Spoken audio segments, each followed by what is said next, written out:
99% of people are not willing to do what it takes to make their dreams come true.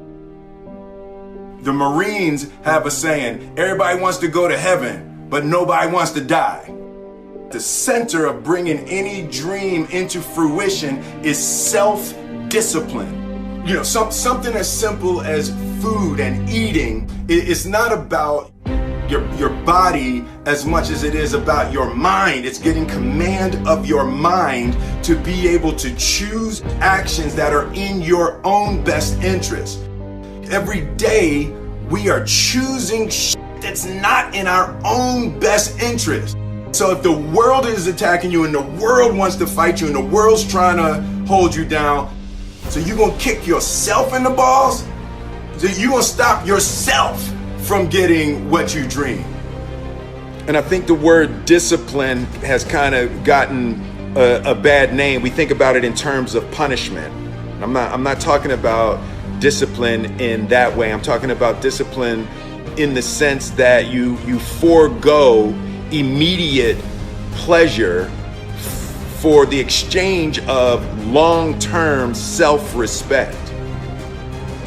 I believe that self-discipline is the definition of self-love. That when you say that you love yourself, that means that you have behavior towards yourself that is loving. Self-discipline is the center of all material success. You cannot win the war against the world if you can't win the war against your own mind.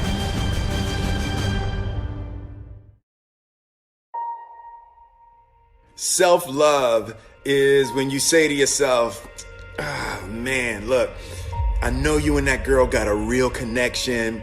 I know y'all vibe, but that's your girl's cousin. So I love you too much to let you do that. It's like you say to yourself, hey man, look, I know you want to eat that pizza and it'll be really good, you know, but I can't let you eat that, man, because if you eat that pizza, you're going to feel like shit, you know, and I love you too much to let you eat that. Self-love is, hey, look, I know you got a test on Monday, you know, and I know you really want to go out with your friends. It's Saturday night, you want to go out, but if you fail that test, you're not going to feel good about yourself. You know, I love you too much to let you go out tonight. Self-discipline is self-love. If you want to be happy, you have to love yourself, which means you have to discipline your behavior. The road to sustained happiness is through disciplining your behavior. We tend to base our self-esteem on what other people think. And that's not really self-esteem. Self-esteem is supposed to be how we feel about ourselves. And I was just saying how dangerous it is to allow other people to determine how you're going to feel about you. And it's kind of like looking into a broken mirror.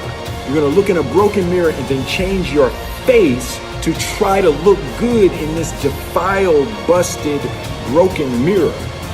And it just, other people's opinions is a really way to determine how we feel about ourselves.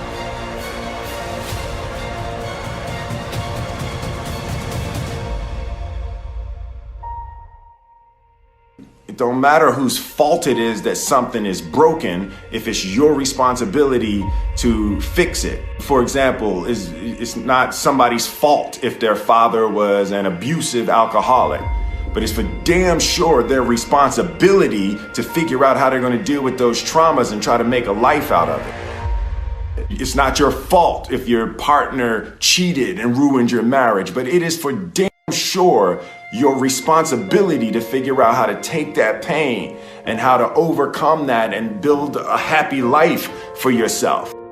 Fault and responsibility do not go together. It sucks, but they don't. When something is somebody's fault, We want them to suffer. We want them punished. We want them to pay. And we want it to be their responsibility to fix it. But that's not how it works, especially when it's your heart.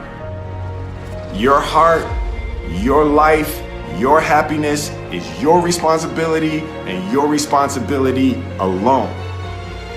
As long as we're pointing the finger and stuck in whose fault something is, we're jammed and trapped into victim mode. When you're in victim mode, you are stuck in suffering. The road to power is in taking responsibility. Your heart, your life, your happiness is your responsibility and your responsibility alone. You can make a person smile, you can make a person feel good, you can make a person laugh, but whether or not a person is happy is deeply and totally and utterly out of your control.